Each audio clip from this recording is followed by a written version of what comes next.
Chapter 16. Pindar the Holotech lay on a table with a pressor field holding him down. He could turn his head, but that was about it. Since he was a tech, he knew how a pressor field worked. Knew also it was impossible for an unaugmented man to break free of one. Even an expendable android built for short-term bursts of strength would have trouble with a functioning pressor field. Maybe it could escape, maybe not. That was an academic question. In any event, he wasn't going anywhere. Two men in pearl gray uniforms stood near the table, looking down at Pindar. The uniforms identified them as TIA, members of the Terran Intelligence Agency. And that was bad. Very bad. Teabags didn't stir themselves for menial crimes, only those that might threaten the security of the planet itself. Pindar was in trouble. Aprieto mucho. And he knew exactly why. Salvaje. After the last time with the man, Pindar had done some investigating on his own. He had stumbled across something he shouldn't know, something so terrifying he wanted to block it from his memory. And now, TIA had stumbled across him. He had known it was coming, and he knew there was no way out. One of the agents, a kindly-looking man who could be somebody's grandfather, smiled at Pindar. He said, "Son, we have some questions we need answers to, if you don't mind." The other agent, a lean, hatchet-faced young man with chocolate-colored skin, said, "You understand that we have full authority to question you in any manner in which we choose?" Pindar licked dry lips. "See, yes, I understand." Here it was, the beginning of the end. Adios, Pindar. Any way you look at it, you lose. "Good," Grandfather said. He put a small plastic case upon the table next to the platform upon which Pindar lay, opened the case, removed from it a pressure syringe and a small vial of reddish fluid, loaded the vial into the injector. There's no need for that," Pindar said. He hurried to get the words out. "I will answer your questions. I will tell you everything." Hatchet Face grinned, showing teeth that were too perfect to be natural. Vat-grown implants, had to be. "Oh, we know that, Senor Pindar. But this will save us all a lot of worry about how truthful your answers will be." Grandfather leaned over Pindar, pressed the injector against the big artery in the tech's neck, touched the firing stud. There was a small pop, and Pindar felt an icy rush begin in his throat, swelling to fill his head with coldness. Dios. Hatchet Face looked at his chronometer. 3, 4, 5, that's it. Pindar felt the cold in his head change into a pleasant, muzzy warmth. It was okay. In fact, it was better than okay. He couldn't recall when he had felt so wonderful. His earlier worries evaporated like dew in the hot sunshine. Why, if he wanted to, he could get up off this table and leap into the air and fly like a bird. He didn't want to do that, though. He just wanted to lie here and visit with these nice men, Grandfather and Hatchet Face. After all, it was easy to see that they were his friends, and they cared deeply for him, and that anything he could do for them he should do immediately. "Feel good?" Grandfather asked. "Yeah." "That's great. Mind if we ask you a few questions?" "Why, no, Grandfather, not at all." Arona leaned back in his chair. The TIA agent across from him wasn't wearing the pearl gray uniform as regulations said he must while on duty, but there was no doubt about his identity. "Shall I run it?" he asked. Arona nodded. "I hope you're wrong about this." "They don't pay us to be wrong, Doctor. Sorry." The agent touched a control on the holographic projector on Arona's desk. The air shimmered and the picture flowered. A close view of a man on a presser table, smiling as if drugged. "Tell us again," a voice off camera said. "Just like before." "Sure," the man on the table said. "After the last time, when Salvaje threatened me, I decided I had to find out more about what he was into. So I did some checking and discovered that he had hired other technicians to help him. I knew one of them slightly, Gerard, a contract worker for the Bionational Lab in Lima. I took the shuttle to Lima, made it a point to, accidentally, bump into him. Bought him a few drinks. I learned that Salvahay had worked for Bionational before he started his crusade. Some kind of low-level administrator. He didn't need the money. He came from a rich family. But obviously he needed something from Bionat. Up and quit one day, but kept in touch with some of the techs. Gerard didn't know why Salvahay quit, and he only did some hardwiring for him, set up a small computer system. Salvahay paid well. That was all that was important. Gerard didn't know anything else about it, but that was enough. I knew that Salvahay had his own system. So I went to his place when he was visiting the pregnant whore and broke in. The man on the table laughed. His security was not so good as he thought. I got inside, ran a download program and copied all the files. Took them home. He would never know I had been there. I found out where his Messiah came from when I ran an AV he had buried in a mathematical program. The agent waved his hand and the image froze, floating silently in the air.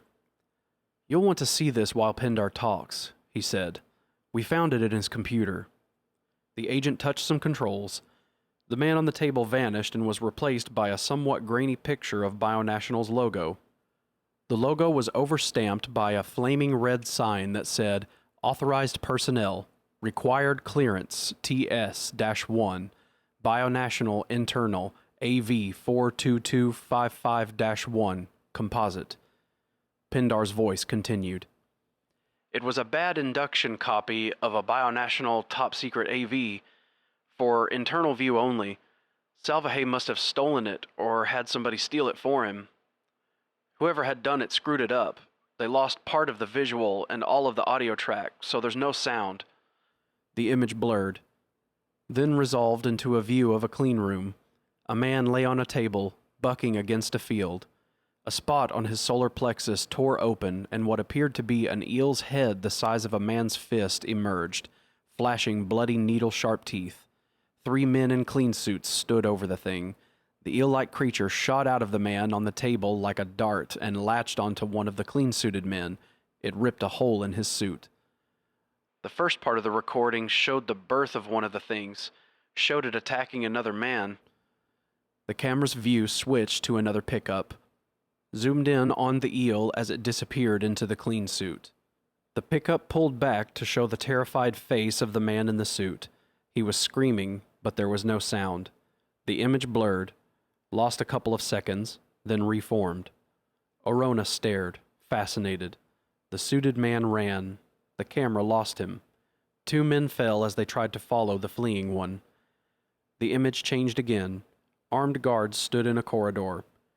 A door opened and the clean-suited figure ran into view, slapping at a hole in his suit front. He lost control, shambled away. The image jiggered. Another camera. The running man. They couldn't let it get away, the voice said. The running man's head exploded. The clean suit's helmet ballooned out, split, sprayed gore. The image held, an angle on the body on the floor. Now, the agent said, we switched to a huge room, armored walls, looked like a containment vessel for controlled fusion experiments. Suspended from cables was a naked man's body. No doubt that he was dead. Most of his head was gone. A telemetry claw ran across the image, but the figures and words were not those of a human. I didn't see it at first, came the voice, but I figured it out fast enough when I saw the recording. They left the thing inside the guy they'd shot. He was a doctor, by the way. I saw that on the screen. Had been head of a division of Bionational before he became baby food. They put it in a place where it couldn't get out, and they watched it. The picture of the dead man froze. This is edited, the agent said. Apparently this Salvahay couldn't get the other recordings, so this only hits the high points. Though he seems to have a hell of an organization, coded names and payouts. We're still working on those. He touched his control pad. The image faded into another. Here's what it looks like, about halfway grown, the agent said. Orona stared. The thing appeared pretty much like the reconstruction on his own informational AV. But wait, half-grown? Here is Salvahay's Messiah, Pindar said. It isn't a computer image as I thought. It is real. The image faded again, went blank. Apparently neither Salvahay nor the technician were able to get past this point in the recording, the agent said. But there is more. Our people have state-of-the-art recovery gear. We were able to pull another set of visuals from it. The blank image faded in again. This time the monster was larger, shaped slightly differently, with a massive cranial plate that branched antler-like. It had an extra set of smaller arms coming from its chest area. The creature was huge. There was a scale built into the edge of the hollow. The walls of the room were now covered with convoluted loops of shining black material, and the floor was dotted with garbage can-sized eggs. "My God," Arona said. "It's a queen." "One that doesn't need to be fertilized, apparently," the agent said. Arona shook his head. "This could confirm my theory that a queen can develop from a drone as needed to continue the species. Some kind of hormonal change, perhaps." The monster showed its teeth, looking directly at the observation camera. The image faded and went blank again. Arona waited. "That's all there is of the stolen recording, I'm afraid," the agent said. "Sweet baby Buddha's left nut," Arona said. "We've got to get it. And those eggs. I'll make some calls. We'll seize the Lima laboratory in the interests of Terran security." The agent shook his head. "Too late for that." Arona blinked. "What? What do you mean?" "Watch." The agent's hands did their magic with the control pad. The air lit with new pictures. "These are from bionational security monitors at the Lima complex. Note the date." Arona looked at the red numbers in the corner of the image. Yesterday. Last light from the hour. Apparently Salvahay had Pindar under a loose surveillance, or perhaps an informant in the local police, whatever. He must have found out that we were closing in on him. Before Pindar's questioning had been completed, this is what happened at Bionational's Peruvian labs. The scene was of a fenced perimeter, a guard kiosk. 2 men sat inside. "Hey, look at that!" one of them said.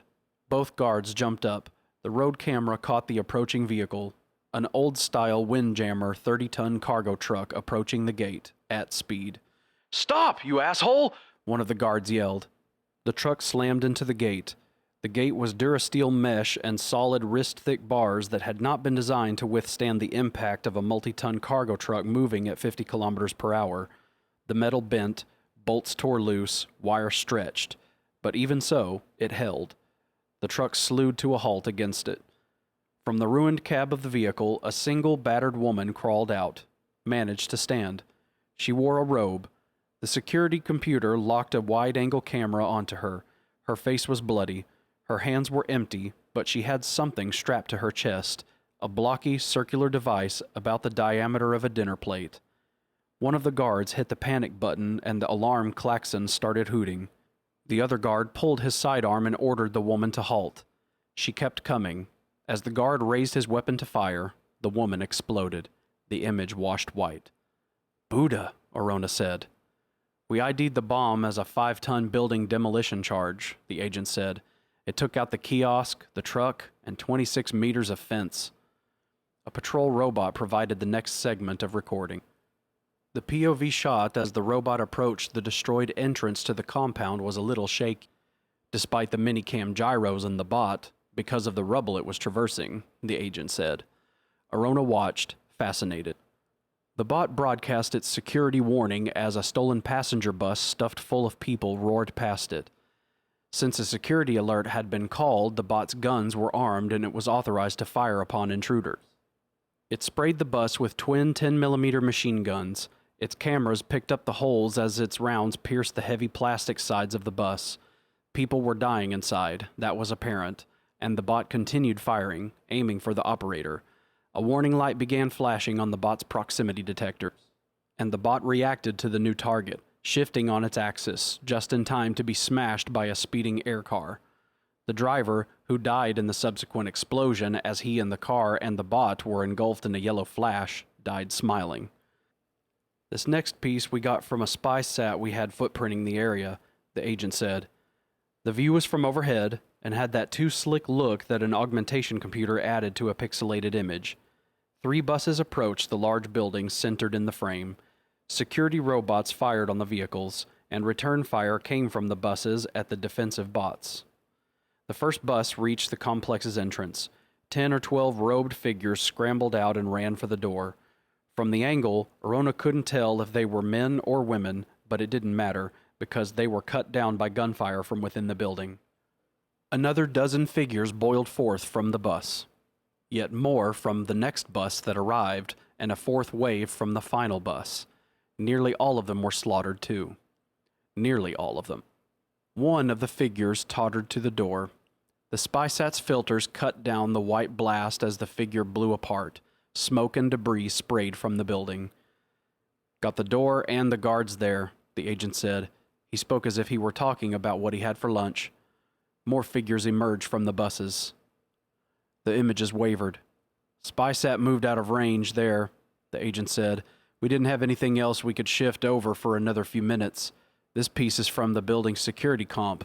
Watch." A lone guard, one of his legs missing, lay on the floor, a suppressed machine gun in his hands. He fired the weapon, waving it back and forth. The wounded guard's targets were robed figures, men and women, smiling as they walked into the hard sleet of bullets. 10, 15, maybe a score of them fell before the guard's gun ran dry. The camera caught perfectly the woman who bent over the wounded guard and put a thin knife blade through his eye. She was smiling as if this were the funniest thing she had ever seen. More figures moved into view. "Freeze frame," the agent said. The moving figures turned into an oil painting, clear, sharp, still. "Nice optics," the agent said. He pointed at the hologram. "See that one? Second from the right?" Arona nodded. "Salvaje." Arona regarded the bearded man. He didn't look like a fanatic, but then, what exactly did a fanatic look like? Was he supposed to be drooling and foaming at the mouth? "Resume play." More robed people arrived. Arona estimated there must be at least 35 or 40 of them who had survived the attack. 37 past this camera, the agent said, as if reading Arona's thoughts. The image cut to a view of the door. "Danger," it said in 10-centimeter high letters. "Biological experiment. Authorized personnel only." A pair of dead guards lay on the floor. One of them had a thin knife stuck in his eye. 5 robed figures sprawled near the guards.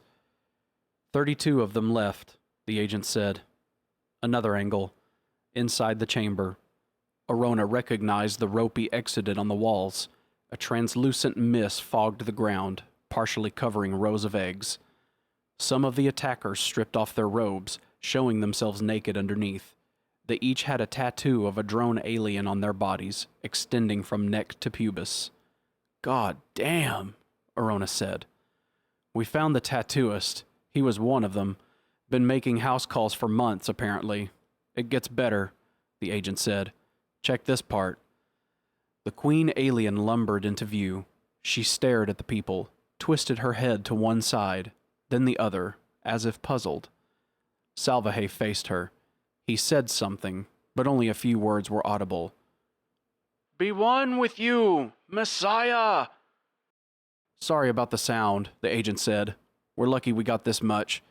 We found the blue box almost 6 clicks away." Arona looked at the agent. "What?" "I'll explain. Watch." Some of the eggs began opening. Half of the invading people now stood naked, arms outstretched, eyes closed, waiting. The others remained well outside the room. One angle showed them. "We've cut together several views here," the agent said. The first one to open was in front of Salvaje. He stood with his arms wide, as did the others, but his eyes were open. He leaned down over the egg. The flaps glistened with strands of shining slime. Finger bone-like legs emerged and caught the edges of the opened egg, hauling the primary embryo stage of the alien's crab-like body onto the lip. It leapt at Salvaje, wrapped a muscular tail around his neck, jammed its ovipositor into his startled mouth, and clutched his face with the legs, pressing itself flat against his face. Arona could see the terror grip the man, and he realized that in this final moment of truth, the reality was more than he had bargained for Salvaje tried to scream. The sound was choked off by the tube rammed down his throat. The scientist in Arona was intrigued, but the human part of him recoiled. Other eggs splayed wide their fleshy openings. Other primary embryos leapt upon waiting faces. The queen watched it all impassively. Then, when all of the naked humans had been infected, the outermost eggs hatched and depleted of their inhabitants. The remaining robed people darted in and dragged their comrades away, adroitly avoiding, save for one, being attacked by the remaining eggs. The queen did not approve of this, but she was anchored to her huge egg sac and could not move quickly enough to catch the scurrying humans. Normally there would be drones to hold them, Arona said. What? Never mind. The door shut. The queen raged. As the attackers hauled away their fellows, one of them spotted the watching camera. He pulled a handgun and fired at it. He missed 3 times, but the 4th shot wiped the screen. What happened? The agent shrugged. The security system was overridden at this time. We have no more images of the fanatics. Overridden? One of Bionational's chief security people sent a coded squirt to the system, self-destruct code. What? 90 seconds later, the security system destroyed itself, along with the entire complex, blew it into bits. No. What about the alien? The eggs? Scattered about the countryside in pieces the size of your little fingernail, Doctor. Oh no! Arona was stunned by the news. What a waste. He'd sent a ship halfway across the galaxy to obtain such specimens, and if they'd been a few hours quicker, they could have had one right here on Earth. That explained the dreams people have been having. Damn. Wait. 90 seconds. Could that mean... What about the fanatics? Did any of them get away? There were at least a dozen of them infected. The agent sighed. We don't know. Our people have been combing the country looking for them, but there's no sign of them. The explosion was in the half-megaton range. There's no way to tell from the wreckage how many people died in it, whether anybody got away. For a moment, hope flared in Arona. There might be a chance. We hope none of them did, the agent said. What? Are you crazy? These life forms are priceless. Think about it, Doctor. Arona was a brilliant man. He had always been at the top of any class he was in. It hit him, what the agent was trying to say. Yes, the aliens were priceless, but under controlled circumstances. Bionational knew that. That's why the complex was rigged to blow up if there came a breach in security. If the aliens somehow escaped, got free of captivity, that could be disastrous. Even a single egg was potentially dangerous, given how quickly they could breed and come to maturity, given how they could change into queens if the need was there. Arona nodded. Yes, he saw it.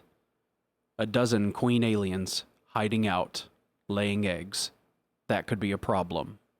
That could be a major problem.